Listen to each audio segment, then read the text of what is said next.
सबसे पहले आपको बताएं कि नैब तरामीम से किन शख्सियात को रिलीफ मिला। सुप्रीम कोर्ट का वापस किए गए तमाम नैब रेफरेंसेस का रिकॉर्ड महफूज करने और तफसीलात पेश करने का हुक्म सामने आया है। केसेस का रिकॉर्ड डिजिटलाइज करने की भी हिदायत की गई हैं। पीटीआई की दरखास्त पर चीफ जस्टिस ने रिमार्क्स दिए, कहा हर एक जिम्मेदार का एहतसाब होना चाहिए। रेफरेंसेस, रिकॉर्ड, शवाहिद, मालूमात, दस्तावेजात सब महफूज होने चाहिए। मजीद समाअत कल तक मुलतवी कर दी गई। सुप्रीम कोर्ट का वापस किए गए तमाम नैब रेफरेंसेस का रिकॉर्ड महफूज करने और तफसीलात पेश करने का हुक्म।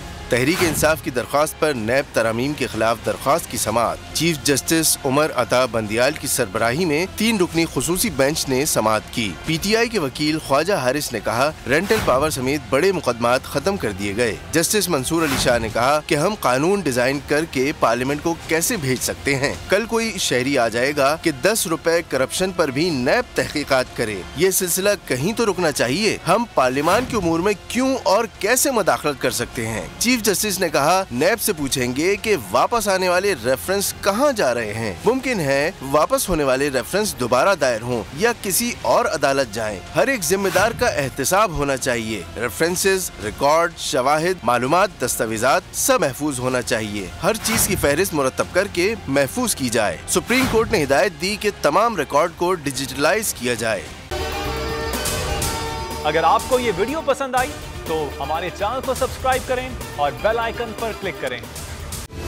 सबसे बड़ी कवरेज, सबसे बड़े पैनलिस्ट, हमने तो बड़ी पीएमएलएन के वार सहे, वो भी बिला वजह। सबसे ज्यादा रिपोर्टर्स। इलेक्शन कमीशन की जानिब से कोई इंतजाम इतने अच्छे तरीके से नहीं किए गए। बोल की रिवायत, सबसे पहला नतीजा।